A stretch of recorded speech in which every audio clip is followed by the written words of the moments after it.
लिए फौज और रेंजर्स की तैनाती की मंजूरी दे दी है। काबीना से वजारत दाखिला की समरी की सर्कुलेशन के जरिए मंजूरी भी ले ली गई है।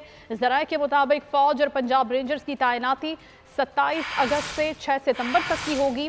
पंजाब रेंजर्स की तैनाती सेकंड मोड में होगी। हुकूमती जराये का बताना है कि पाक फौज की तैनाती बाद में की जाएगी और हुकूमती ज़राए की जानिब से जो डिटेल सामने आ रही हैं पाक फौज की तैनाती के हवाले से एशिया कप की सिक्योरिटी के लिए ये बताया गया है कि स्पेशल फोर्सेस स्टैंड बाय रहेंगी।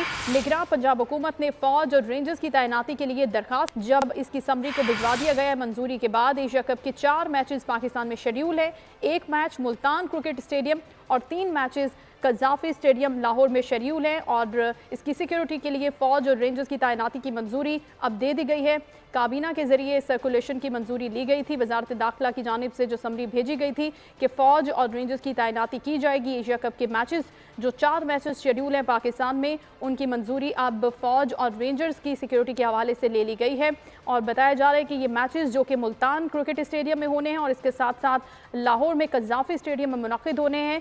27 अगस्त से 6 सितंबर तक फौज और पंजाब रेंजर्स की तैनाती के हवाले से मंजूरी अब ले ली गई है। एशिया कप की सिक्योरिटी के हवाले से पाकिस्तान में एशिया कप के मैचेस शेड्यूल है और इन मैचेस की सिक्योरिटी पाक फौज और रेंजर्स के सपुर्द की जाएगी।